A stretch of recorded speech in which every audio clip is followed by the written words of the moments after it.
بسم اللہ الرحمن الرحیم والصلاة والسلام علی رسول اللہ وعلی آلہ وصحبہ اجمعین، اما بعد، اعوذ باللہ من الشیطان الرجیم، بسم اللہ الرحمن الرحیم۔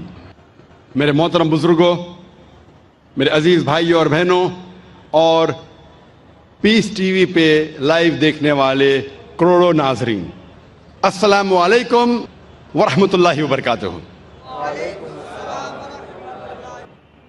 نماز پڑھنے کے جو اہم رکن ہیں وہ قرآن مجید میں کا ذکر آتا ہے اور باقی کا ذکر آتا ہے حدیث میں، لیکن قرآن کے ذریعے ہمیں پتہ لگتا ہے کہ قرآن مجید میں اللہ سبحانہ وتعالیٰ فرماتے ہیں سورہ بقرہ میں، سورہ نمبر 2 آیت نمبر 144 144، اللہ فرماتے ہیں کہ جب بھی آپ نماز کے لیے کھڑے ہوتے ہیں، صلاح کے لیے کھڑے ہوتے ہیں، اپنا رخ مسجد حرام کی طرف کرو۔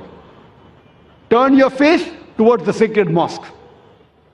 جدھر بھی آپ ہیں اپنا رخ، اپنا چہرہ مسجد حرام کی طرف کرو۔ یہ ہمارے لیے قبلہ ہے، کعبہ ہمارا قبلہ ہے۔ نماز پڑھتے وقت ہمیں رخ کرنا چاہیے مسجد حرام کی طرف، یہ فرض ہے۔ اللہ تعالیٰ فرماتے ہیں سورہ بقرہ میں، سورہ نمبر 2 آیت نمبر 238 میں، 238، اللہ تعالیٰ فرماتے ہیں کہ جب بھی آپ صلاح کے لیے کھڑے رہو تو stand with a ڈیوٹ frame of mind. آپ جب کھڑے ہوتے ہیں، عربی میں لفظ آتا قانتین، کہ اپنے ڈیوٹ فریم آف مائنڈ کے ساتھ آپ نماز پڑھو۔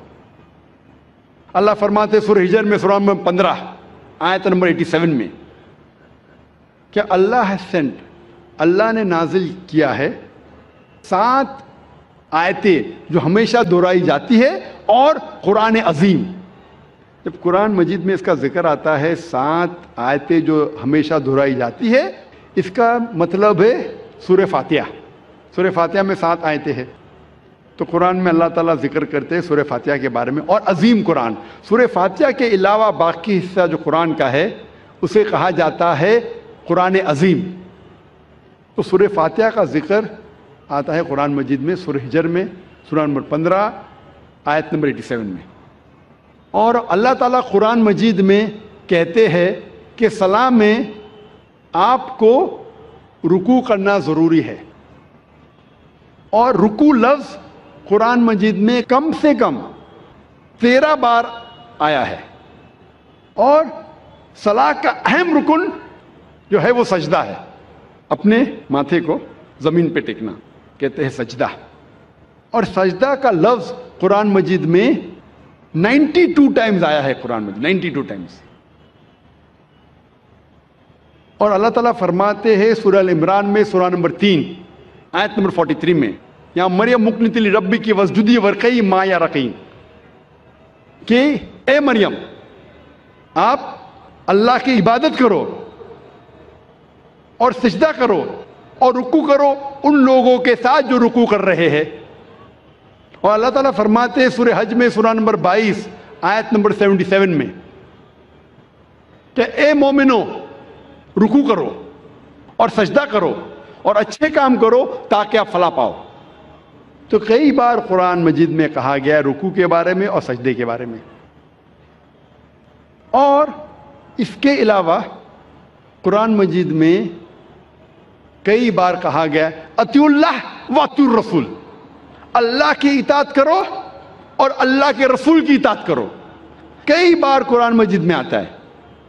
سورہ العمران سورہ نمبر 3 آیت نمبر 32، سورہ العمران سورہ نمبر 3 آیت نمبر 132، سورہ نساء سورہ نمبر 4 آیت نمبر 59، سورہ مائدہ سورہ نمبر 5 آیت نمبر 92، سورہ انفال سورہ نمبر 8 آیت نمبر 1، سورہ انفال سورہ نمبر 8 آیت نمبر 20، سورہ انفال سورہ نمبر 8 آیت نمبر 46، سورہ نور سورہ نمبر 24 آیت نمبر 56، سورہ نور سورہ نمبر 24 آیت نمبر 54، سورہ محمد سورہ نمبر 47 آیت نمبر 33، سورہ مجادلہ سورہ نمبر 58 آیت نمبر 13، سورہ تغابن سورہ نمبر 64 آیت نمبر 12۔ کم از کم قرآن مجید میں 12 جگہ کہا گیا ہے اطیعوا اللہ واطیعوا الرسول، اللہ کی اطاعت کرو، اللہ کے رسول کی اطاعت کرو۔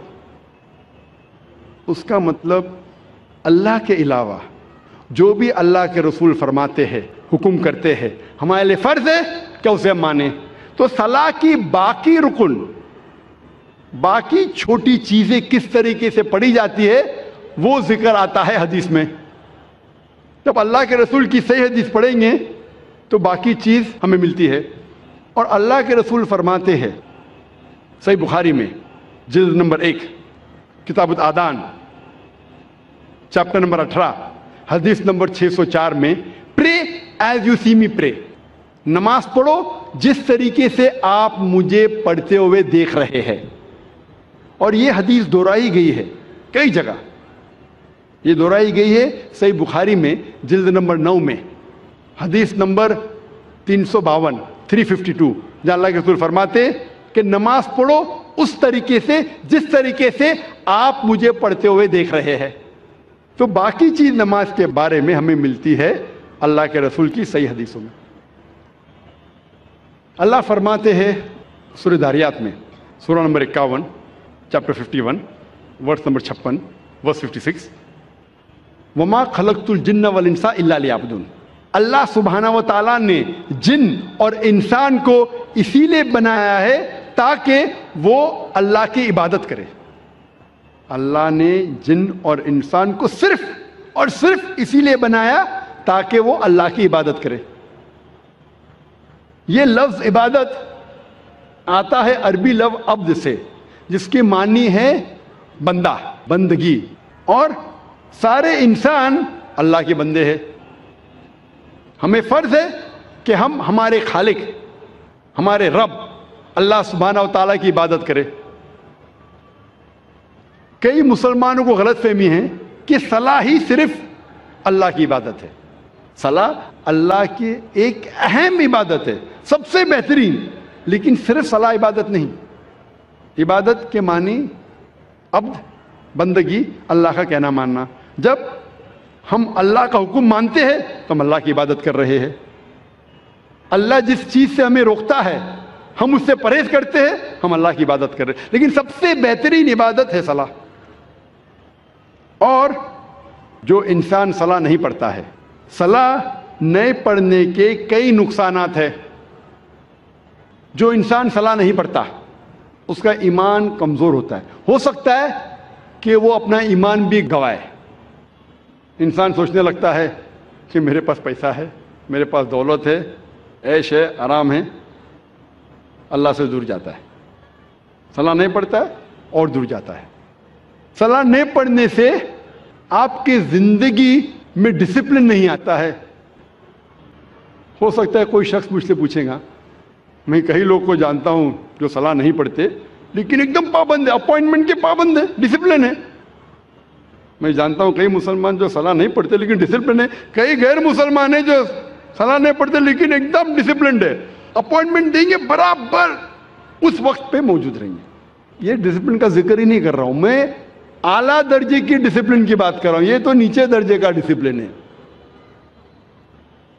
اور آپ کبھی بھی دیکھیں گے اپوائنٹمنٹ کے بارے میں، اگر کوئی شخص اپنے ملازم کو اپوائنٹمنٹ دے رہا ہے تو اکثر وہ اگر اپوائنٹمنٹ کے پابندی بھی نہیں کریں گا اسے کوئی فرق پڑتا نہیں. میرا ملازم ہے، میں آدھا گھنٹہ لیٹ جاؤں، کیا فرق پڑتا ہے؟ کیونکہ وہ اس سے نیچا ہے.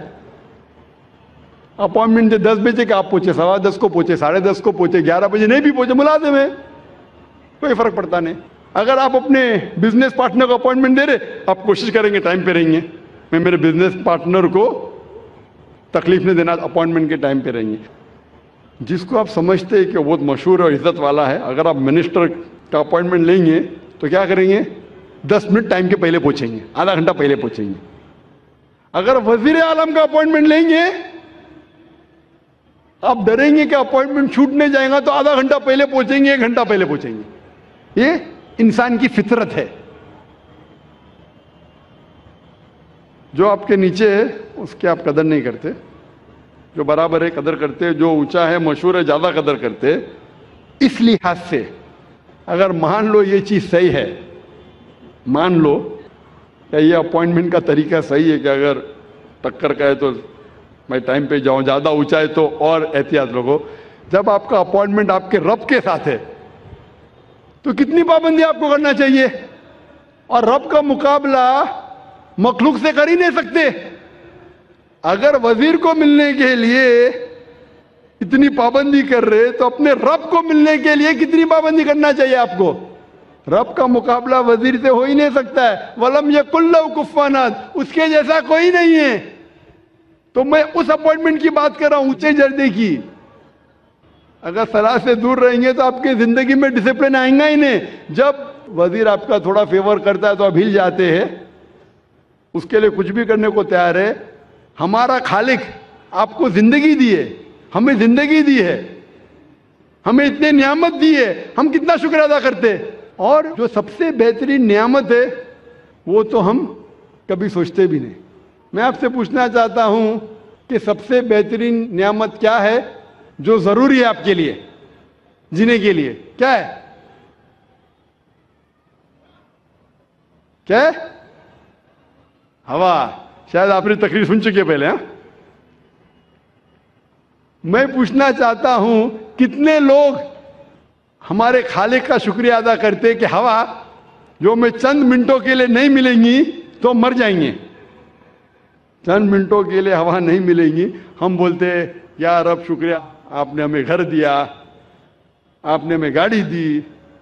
کتنے لوگ شکریہ ادا کرتے پانی کے لیے, کتنے لوگ شکریہ ادا کرتے ہوا کے لیے.